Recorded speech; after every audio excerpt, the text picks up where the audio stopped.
Aujourd'hui, on va parler de Chips. Chips est une série télé américaine de 1977 en 139 épisodes de 47 minutes sur 6 saisons, créée par Rick Rosner. En France, elle commence sa diffusion le 18 septembre 1983 sur Antenne 2 dans l'émission Dimanche Martin, avec les 8 premiers épisodes. Puis elle change de chaîne et arrive sur la 5, dans À fond la caisse, à partir du 24 avril 1986, où les 2 premières saisons sont diffusées au rythme d'un épisode le jeudi, et là elle rechange de chaîne pour TF1 à partir du 30 mai 1988, où ils diffuseront enfin toute la série jusqu'en juillet 1995, et elle sera rediffusée en 2003 sur 13e rue. On suit 2 motards de la police California Highway Patrol à Los Angeles. Le premier est en période probatoire, l'officier Francis Llewellyn Poncherello, surnommé Ponch, joué par Eric Estrada. Il est assez imprudent. Il est donc surveillé par son collègue, l'agent Jonathan Baker, surnommé John, joué par Larry Wilcox, qui est plutôt strict. Il essaye tant bien que mal d'éviter les ennuis à Ponch. Ils arpentent les routes et les autoroutes pour arrêter les contrevenants et les malfaiteurs. Ils sont supervisés par le sergent Joseph Greitrer, joué par Robert Pine, qui lui est relativement intransigeant avec le règlement. Mais comme souvent dans ces séries, il sert de figure paternelle à nos 2 héros, et au final, il les soutient plus qu'autre chose. Pour les motos, Ponch et John pilotent des motos Kawasaki Z1P et Z900C2 dans les 2 premières saisons. Ils en changeront pendant la 3e, avec toujours des motos de marque Kawasaki, mais du modèle KZ1000C1 et C4. L'idée de la série est venue à Rick Rosner quand il était adjoint de réserve au département du shérif du comté de Los Angeles. Un soir, lors d'une pause café, pendant une patrouille dans les années 70, il a vu 2 motards du CPH. Cette idée a d'abord donné la série 240 Robert, pas diffusée en France et qui n'a pas marché. C'était un genre de Chips mélangé à Urgence. Il a utilisé plusieurs autres inspirations pour nommer ses personnages, comme le personnage de Larry Wilcox, John Baker, nommé d'après le nom de son neveu. Et il a aussi un petit rôle.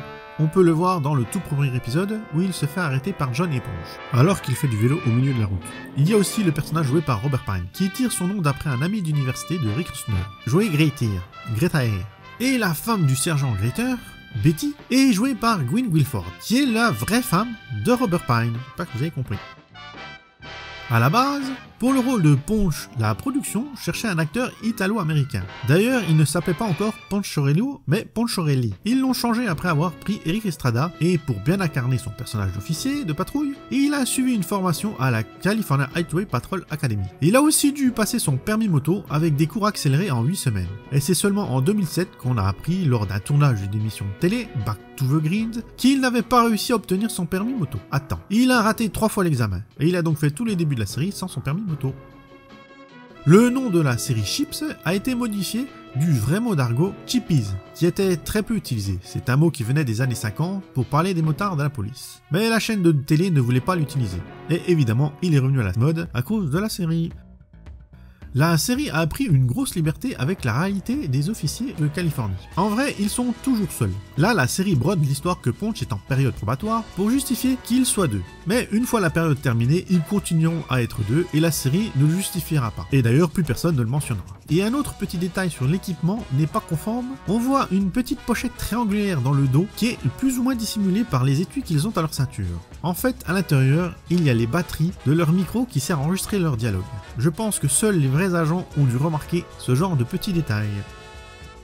Dans toute la série, jamais Ponch et John ne feront usage de leurs armes de service. Seul Barry Bariska, joué par Brody Greer, utilisera son arme, après s'être battu avec des voleurs de voiture. Et c'est Danny Bonadus qui a joué le rôle du méchant carjacker. Les voitures de police que l'on voit dans la série étaient de vraies voitures de patrouille, que la production rachetait aux enchères pour les utiliser dans les épisodes. Ce qui crée un décalage avec les voitures utilisées par la vraie police dans la série. Leurs voitures étaient toujours de vieux véhicules, et en fait on pouvait voir des Dodge Polara de 1973, souvent utilisés pour les accidents, des Dodge Monaco de 1973 à 1977, et des Dodge Coronet de 1976. Pendant toute la série, Ponch et John ont toujours le même type de coéquipier. Un homme afro-américain, Fritz Turner Webster, joué par Lew Sanders, Michael Dorn et Clarence Giraldo Jr., et une femme, Cindy, Cathy et Bonnie, jouée par Brian Lerny, Tina Gayle et l'actrice Randy Wack. Et elle a d'abord commencé la série par un petit rôle de voleuse de voiture dans l'épisode de la 2e saison, avant d'être prise pour son rôle régulier de l'officier Bonnie Clark.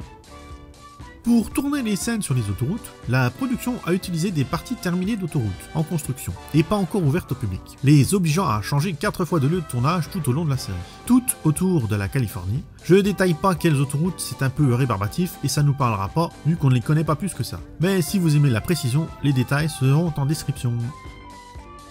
John était un des premiers personnages à avoir pour passer sa participation à la guerre du Vietnam, et c'était de manière positive. Son interprète, Larry Wilcox, a vraiment fait le Vietnam. Il a servi 13 mois en tant qu'artilleur dans la marine. Il a participé à l'offensive du Tet. Larry Wilcox et Erik Estrada ont fait la plupart des cascades peu dangereuses, eux-mêmes, mais tout ne s'est pas bien passé. Erik Estrada a eu un grave accident lors d'un tournage pour un épisode de la 3e saison, en août 1979. Il s'est cassé les 2 poignets et s'est fracturé des côtes.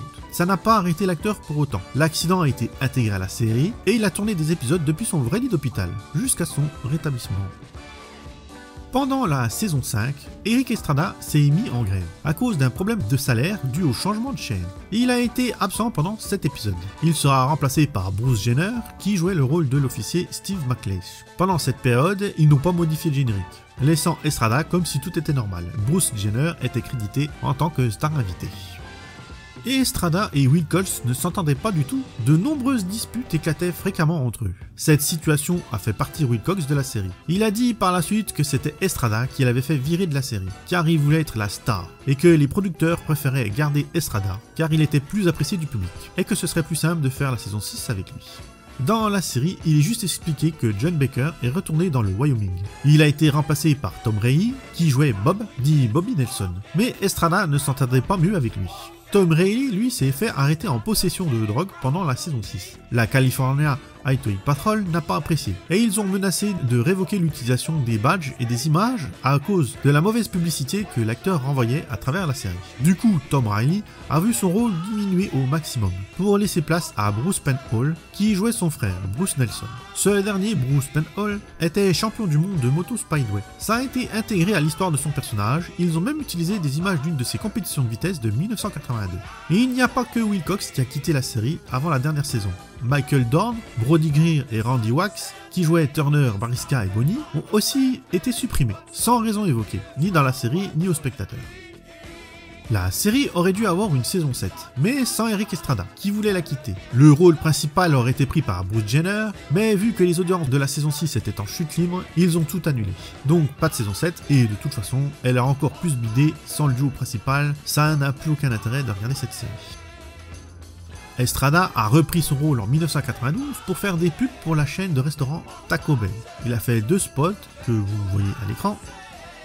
Estrada et Wilcox ont tous deux repris le rôle pour un caméo dans le film américain de Jane Quintano de 1993, Alarme Fatale, qui est une parodie d'Alarme Fatale.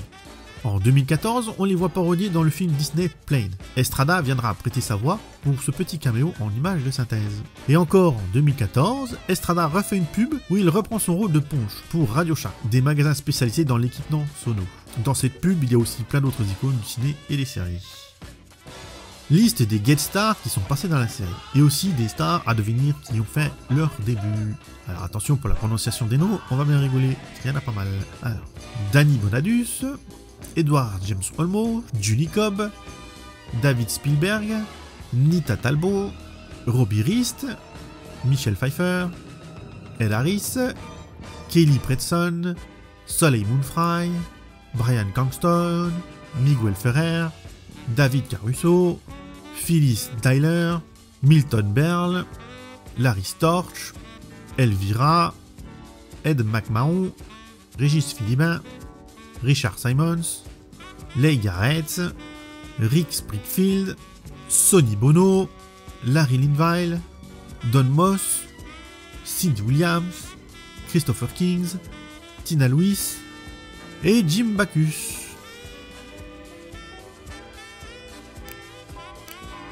Et il y a un épisode spécial de 40 minutes tourné en 1995 et réalisé par Larry Wilcox. 2 gamins veulent devenir comme leur père quand ils seront grands, des agents du patrouille du CPH. Ils font des courses à vélo et en patin pour gagner une vraie moto de police. Robert Pine de la série reviendra faire une apparition, pas d'Eric Estrada par contre.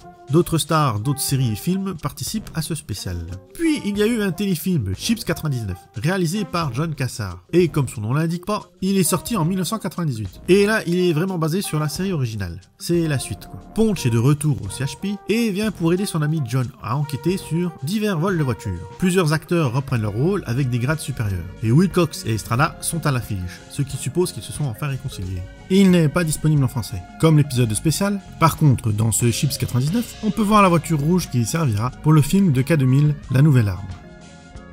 La dernière adaptation en date est celle de 2017, avec le film nommé simplement Chips, écrit et réalisé par Dax Shepard, et qui joue aussi le rôle de John Baker. Et c'est Michael Pena qui sera Poncho Reo. C'est une comédie d'action qui, pour comme d'habitude, a divisé les fans.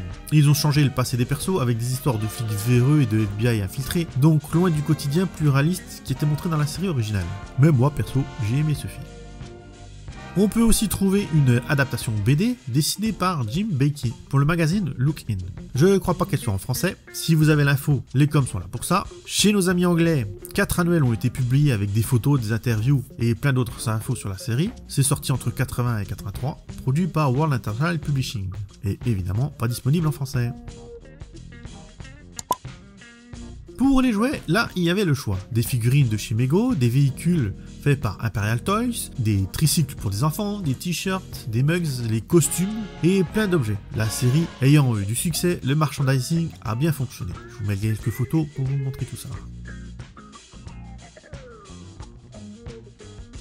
C'est John Parker qui a composé le générique très reconnaissable de la série. Mike Post et Pete Carpenter, eux, ont composé une musique qui a été utilisée dans le pilote. Et ils ont aussi fait d'autres compositions pour les épisodes. Mais le plus gros des musiques, on les doit à Alan Silvestri. On les trouve en 3 CD, qui regroupent les musiques des 4 premières saisons. Le premier est sorti en 2006, le deuxième en 2008, et le troisième en 2010. Et tous en édition limitée. Petite anecdote bonus, le numéro d'appel radio de John, Seven Mary Tree, a servi à un groupe de rock pour se nommer en hommage à la série. Voilà, pour cette série. J'avoue que c'était pas ma préférée, j'en ai vu un paquet quand même. C'est des séries tranquilles, pas de gros enjeux, c'est sympathique. Si vous la regardez de nos jours, il y a des chances que vous ressentiez le sentiment de c'était mieux avant. Et la grande question est à savoir si c'est vrai ou pas. Les BO sont disponibles sur Amazon à des prix délirants, donc en alternative elles sont disponibles gratuitement sur YouTube, les liens en description. Pour les DVD, en France il y a que la saison indisponible, rien en Blu-ray. Si vous les voulez quand même, ce sera tout en VO, mais je trouve ça bizarre, parce que la série a quand même bien marché à l'époque. Je ne comprends pas pourquoi il n'y a pas de coffret DVD ou Blu-ray. C'est comme ça, si quelqu'un a l'info, qu'il la donne en commentaire. Sinon, comme d'habitude, tous les liens donc, sont en description. Abonnez-vous, partagez, commentez, et moi je vous dis à une autre vidéo. Bye bye.